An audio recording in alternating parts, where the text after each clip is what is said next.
Hello students, welcome to my YouTube channel. आज हम biology का एक मोस्ट इम्पोर्टेंट टॉपिक यानी मनुष्य में लिंग निर्धारण पढ़ने वाले हैं। अगर आप भी बायो क्लासेस के साथ स्टडी करना चाहते हैं तो चैनल को सब्सक्राइब कर लें और वीडियो को बिना स्किप किए लास्ट तक देखें, क्योंकि आज की क्लास आपके लिए बहुत ही इम्पोर्टेंट और बहुत ही उपयोगी रहने वाली है। मानव में लिंग निर्धारण क्या होता है? वह जैविक प्रक्रिया जिसके द्वारा यह निर्धारित होता है कि उत्पन्न होने वाला नया जीव यानी नई संतति नर यानी लड़का होगा या फिर मादा यानी लड़की होगी, तो इसी को हम लिंग निर्धारण कहते हैं। यानी यह प्रक्रिया लिंग निर्धारण कहलाती है। मानव में लिंग निर्धारण मुख्य रूप से लिंग गुणसूत्रों यानी सेक्स क्रोमोसोम्स द्वारा होता है। हम सब जानते हैं कि हमारे शरीर के हर एक कोशिका के अंदर न्यूक्लियस होता है जिसमें पाए जाते हैं गुणसूत्र यानी क्रोमोसोम्स। अब नॉर्मल इंसान के शरीर में तो कुल 46 गुणसूत्र होते हैं यानी 23 जोड़े। अब इनमें से जो पहले 22 जोड़े होते हैं उन्हें हम ऑटोसोम कहते हैं। यही हमारे शरीर के हाथ पैर नाक नक्शा रंग रूप सब तय करते हैं। लेकिन जो 23वां जोड़ा होता है वही सबसे वीआईपी जोड़ा है। इसी को हम कहते हैं लिंग गुणसूत्र। और यही लिंग गुणसूत्र यह डिसाइड करता है कि पैदा होने वाला बच्चा बेटा होगा या फिर बेटी। यहाँ पर पहले हम इसको डायग्राम से समझ लेते हैं, उसके बाद हम इसकी थ्योरी देखेंगे। तो यहाँ पर बाईं तरफ देखिए, यहाँ पर माता यानी स्त्री दी गई हैं जिनके पास लिंग गुणसूत्र XX होता है यानी XX होता है।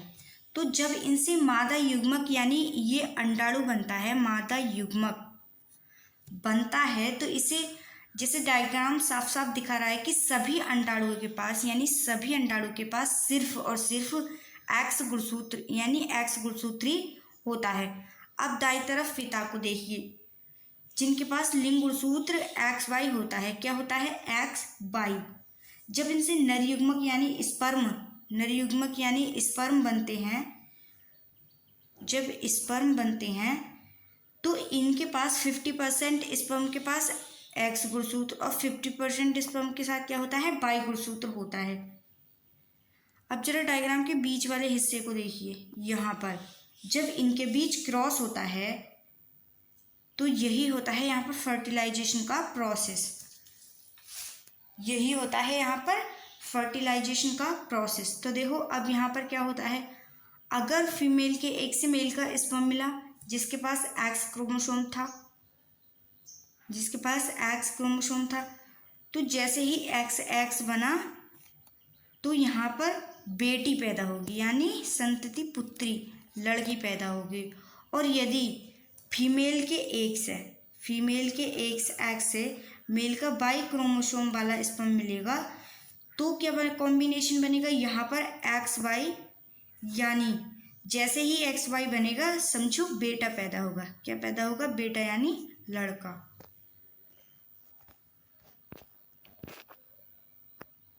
गुणसूत्रों की कुल संख्या, तो मानव शरीर की प्रत्येक कोशिका में कुल 46 गुणसूत्र 23 जोड़ी पाए जाते हैं।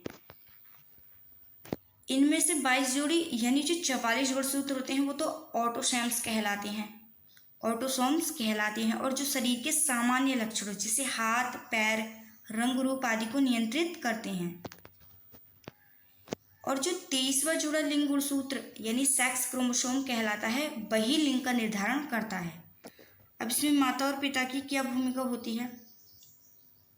स्त्री फीमेल जो होती हैं तो स्त्रियों में 23वां जोड़ा समान होता है जिसे क्या कहते हैं? XX कहते हैं यानी XX कहते हैं। तो स्त्रियों द्वारा बनने वाले सभी अंडे एक ही प्रकार के होते हैं जिनमें X गुणसूत्र होता है। क्या होता है? जिनमें X गुणसूत्र होता है।